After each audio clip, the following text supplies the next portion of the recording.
बारिश आ गई, देख लीजिए।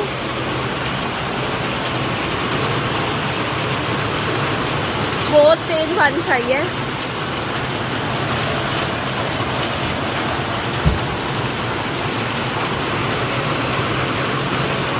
कपड़े निकाले रखे हैं, ये देखो धोने के हैं, धोने हैं मुझे। बारिश तो बहुत तेज आ गई है।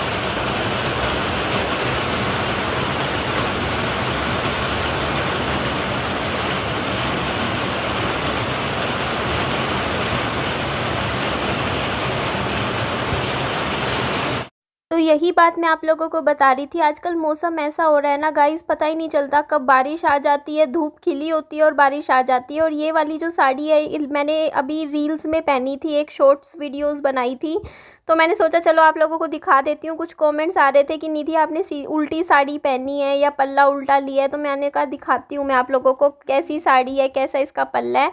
और ये बहुत ही लाइट वेट साड़ी है। और माफ़ कीजिएगा, मैं इस साड़ी का लिंक आपको नहीं दे पाऊँगी कि आप बोलोगे निधि कहाँ से ख़रीदी है। तो ये मैंने बाज़ार से ख़रीदी है, मार्केट गई थी शॉपिंग करने, दुकान जैसे लोकल मार्केट्स होती हैं वहाँ से ख़रीदी हुई है। तो इस साड़ी को मैं पहन के भी आप लोगों को दिखा देती हूँ। और इस साड़ी का मुझे प्राइस भी याद नहीं, बट ये कलर मुझे बहुत अच्छा लगा था। और मुझे ना इस तरीके की साड़ियाँ वैसे अच्छी लगती है जो बहुत हल्की सी होती है। जो हैवी साड़ियाँ होती है ना, देखो वो तो हम पहन भी नहीं पाते, गर्मी में इतने परेशान हो जाते हैं। ये कॉटन की साड़ी है और एकदम सॉफ्ट है, मतलब ऐसी साड़ियों को ना डेली यूज़ में पहन सकते हैं क्योंकि वॉश भी करना आसान होता है और कपड़ा भी सॉफ्ट है। और इसका कलर मुझे सबसे ज़्यादा अच्छा लगा, तो मैंने सोचा चलो मैं प्रॉपर ब्लाउज़ वगैरह पहन के तो आपको क्या ही दिखाऊँ।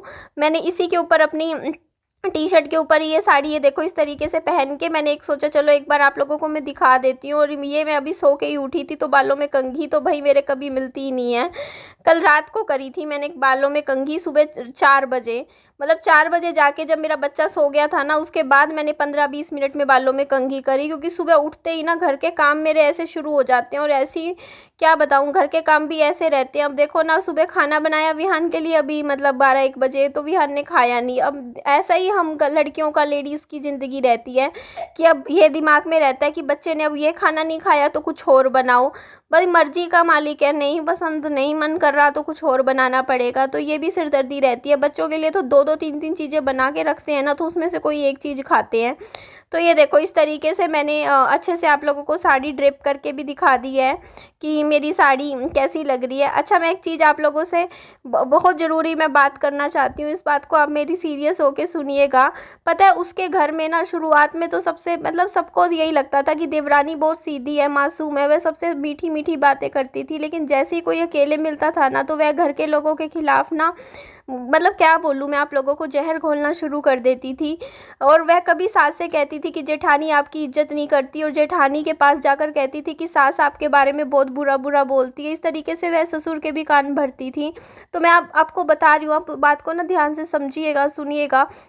तो धीरे धीरे पूरे घर में रोज झगड़े होने लग गए। किसी को समझ ही नहीं आ रहा था कि आखिर इतनी नफरत कहाँ से आ रही है। हर कोई एक दूसरे को गलत समझने लग गया था। एक दिन देवरानी ने खुद ही घर से सामान फेंक दिया और रोते हुए सबके सामने झूठा आरोप लगा दिया कि उसके साथ बदसलूकी हुई है। आप समझ सकते हो बदसलूकी का मतलब क्या होता है। घर में हंगामा भी बच गया और सास ससुर भी कुछ समय के लिए उसकी बातों में आ गए थे।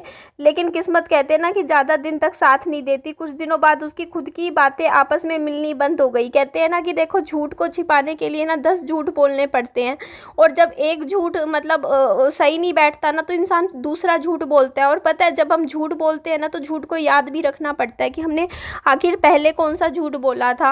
अब पहले का झूठ तो हम भूल जाते हैं ना, क्योंकि कई बार ऐसा होता है कि आप झूठ बोल दो तो फिर आप पुराना झूठ भूल जाते हो कि आपने पहले कौन सा झूठ बोला था। तो बातें मिलनी बंद हो गई, पहले कुछ बोला फिर बाद में कुछ बोला, तो घर के लोगों को भी उसके झूठ पे शक होने लग गया कि हाँ भाई ये तो झूठ बोल रही है। धीरे धीरे पता है सारी सच्चाई सामने आने लग गई, और कई झगड़े तो उसी की बनाई हुई साजिश थे जो कि घर का में होने लग गए थे। तो ये चीज़ें भी देखो होती हैं, आप लोगों को समझ ही सकते हो। तो ये चीज़ें आप लोग भी समझा करो। इस चीज़ से पता है क्या होता है कि धीरे धीरे क्या हुआ कि पूरा परिवार टूट गया और रिश्तों पे से हमेशा के लिए भरोसा भी टूट जाता है। तो एक घर में कभी कभी जो घर खुशियों से भरा हुआ था, उस घरों में आज कड़वाहट आ गई है। तो आप लोग जानते हो कि ये घर घर की कहानियाँ हैं और घर घर में यही चीज़ें होने लग रही हैं। तो मैं तो बस आपको बता रही हूँ कि मतलब उसका घर क्यों टूटा।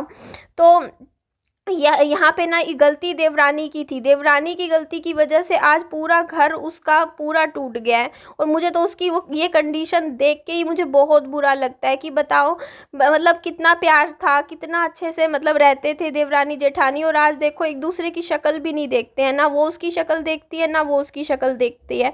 और मुझे तो सच में देख के ही बहुत बुरा लगता है, उसकी हालत कंडीशन देख के मुझे सच में बहुत बुरा लगता है। तो आप लोग पता है ये जो टाइम देखोगे ना कि किस टाइम मैं ये सब कर रही हूँ, तो ये 3:30 बजे का टाइम है मेरे घर का, और मैं सुबह सोई हूँ 5 बजे। और मेरी लाइफ में सच बताऊँ इतनी टेंशन है ना, मैंने एक शॉर्ट वीडियो भी शेयर किया था। एक्चुअली आप लोगों के लिए तो वो वीडियो होगा, मेरी लाइफ देखो ना, मैं हर रोज़ मेरे साथ ज़िंदगी, मेरी लाइफ कैसे मेरे साथ मजाक खेल रही है। आप लोग खुद मेरी कंडीशन देखो। मेरे फादर रोज़ मेरे पास कहते हैं ना कि फ़ोन कर करके रोते हैं, और आज से नहीं रो रहे हैं वो तो भैया, आज से कई साल हो गए हैं।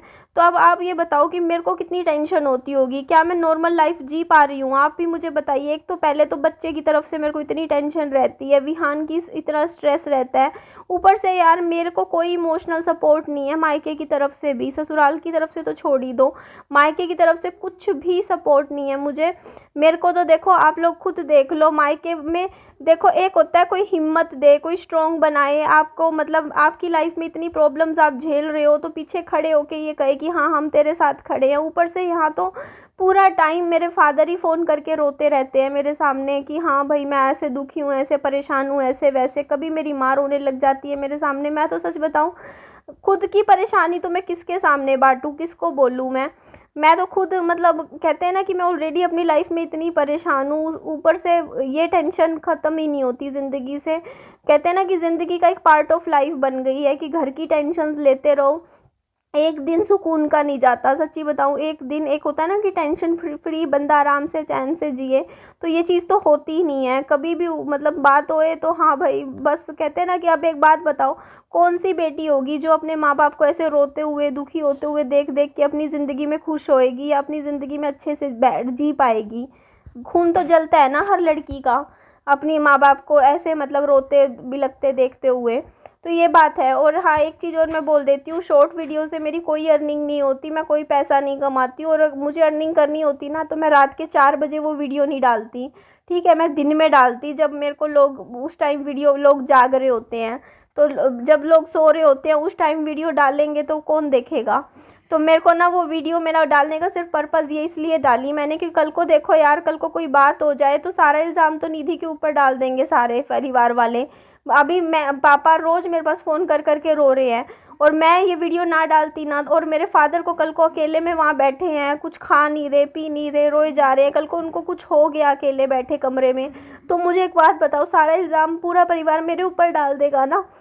ये बोलेगा सीधा कि भाई हमें तो पता ही नहीं था भाई क्या हो रहा था वहाँ पे, क्या नहीं हो रहा था। अगर मैं ये बात यूट्यूब पे नहीं बताऊँ तो ये बताओ ना, कल को लोगों को, रिश्तेदारों को कैसे पता चलेगा, परिवार वालों को कैसे पता चलेगा कि क्या बात हो रही है क्या नहीं हो रही?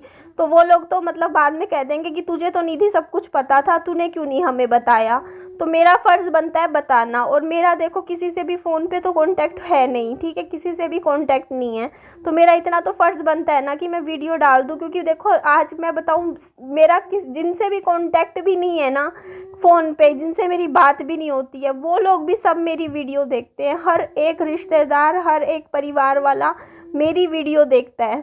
तो अब मैं यही बात आप लोगों को कह रही हूँ कि अगर मेरी वीडियो वॉच कर रहे हैं तो वो उनको पता तो चल जाएगा ना, फिर कम से कम मैं तो बोल लूँ कि भाई मैंने तो सब कुछ सामने रख रखा है, तो तुम लोगों ने नहीं संभाला, तो अब इसमें मैं क्या कर सकती हूँ भाई? मेरी क्या गलती है? मैं तो जा नहीं सकती भाई देहरादून, आप लोगों को ही पता है मेरी मजबूरी है ना, मुझे देहरादून का पता ना, मैं कभी इतनी दूर गई हूँ अकेले कहीं, तो ना मेरे से जाया जाएगा बसों में। मैं कैसे, कहाँ किधर जाऊँ आप ही बताइए? मेरे को इतनी नॉलेज भी नहीं है भाई, मैं कभी हिसार से ही बाहर नहीं निकली, कहीं जाना आना मेरे से होता भी नहीं है, तो मेरे को इतनी नॉलेज भी नहीं। और अकेली लेडीज़ का सही भी नहीं है अकेले जाना, वो भी ऐसी जगह जहाँ की आपको कोई नॉलेज भी ना हो। लोग बैठे हैं पता नहीं क्या, बसों में भी पता नहीं आजकल ऐसे ऐसे लोग होते हैं, कुछ भी रुमाल पे सूंघा दें, पता नहीं बेहोश कर दे, कहाँ का कहाँ ले जाए, कितनी न्यूज़ आती है।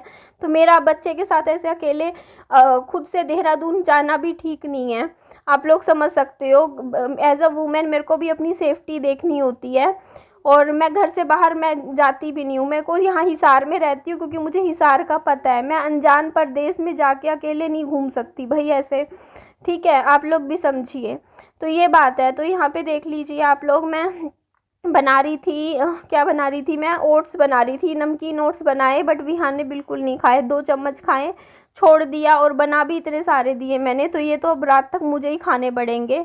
इसने तो खाए नहीं, अब इसके लिए कुछ और बनाऊंगी। बोल रहा है मुझे भूख नहीं है, क्या पता भूख लग जाए, घंटे 2 घंटे में तो खा भी ले, ऐसा नहीं है, कह रहा है मुझे भूख ही नहीं है अभी। तो कई बार हो जाता है, देखो है ना, अभी फ्रेश नहीं हुआ तो शायद इस वजह से अभी भूख नहीं लग रही होगी थोड़ा। जो तो कोई बात नहीं, चलो खा लेगा, वरना कुछ और सोचती हूँ क्या बनाऊँ। रोज़ का ये एक सिरदर्दी तो रहती है मेरे को कि खाने में क्या बनाऊँ, है ना। इतने ऑप्शंस भी नहीं होते रोज़ के कि पता नहीं क्या क्या बना लो, वही खाना ही बनाना होता है। तो यहाँ पे देखो उठते ही सुबह लग गई थी खाने में, आप लोग देख सकते हो। तो यहाँ पे देखो गाइज, मैंने योगुर्ट पी है, 1 योगुर्ट की पी है, और पता है यार मेरा भी मूड ना चिड़चिड़ा सा हो जाता है यार। आप लोग भी समझते हो यार, घर में ऐसा चीज़ें चल रही होती है ना, तो दिमाग में ऐसे टेंशन्स तो होती है, इंसान ना टेंशन फ्री ज़िंदगी तो जी नहीं सकता। अब मैं सो के उठी हूँ, आज भी मेरे फादर रोने लग गए फ़ोन पे, ठीक है, फ़ोन आया उनका और वो रोए जा रहे थे कंटिन्यू। और मेरे पता है मेरे बीपी, मतलब बीपी क्या बनता, मेरे बस एकदम से ना मेरा सिर फटने को हो जाता है, मेरे को बहुत गुस्सा चढ़ता है, बहुत ज़्यादा गुस्सा। कई बार गुस्सा मतलब ऐसा होता है ना, फिर क्या करूं बताओ। अब आप लोग बताओ मैं दूर बैठी क्या करूं। अब मैं 5-6 दिन हो गए हैं, मेरे पास रोज़ फ़ोन आते हैं मेरे फादर के, हर रोज़ फ़ोन, और एक ही बात, हाँ भाई ऐसा हो रहा है, वैसा हो रहा है, ये है वो है। मेरे पता है मेरे भी बहुत गुस्सा चढ़ता है, मेरे भी टेंशन बनती है। मैं यूँ सोचती हूँ यार मेरा एक दिन भी ना शांति से नहीं निकलता, आए दिन वही टेंशन, वही रोना धोना, परेशानियाँ, ज़िंदगी की ख़त्म ही नहीं हो रही है। कभी कुछ खुद की लाइफ में भी परेशानी है, ठीक है, माँ बाप की ज़िंदगी में भी परेशानी है, तो माँ बाप की परेशानियों से भी डील कर रही हूँ और अपने खुद की ज़िंदगी की परेशानियों से भी डील कर रही हूँ। बताओ मैं क्या क्या करूँ, ना माँ बाप सुखी ना मैं सुखी, ऐसी ज़िंदगी चल रही है। बस काट रहे हैं दिन अपने, और क्या कर रहे हैं, मैं भी काट रही हूँ अपने दिन, परिवार वाले भी काट रहे हैं अपने दिन। तो यहाँ पे देखो यार, मैं अपना वज़न चेक कर रही थी और मेरा 80 किलो वज़न है। मैंने वैसे मैं रोज़ चेक नहीं करती हूँ, बट कभी कभार ऐसा मन होता है ना कि चल आज देखते हैं मेरा वज़न कितना है, तो मैं फिर उस दिन चेक कर लेती हूँ।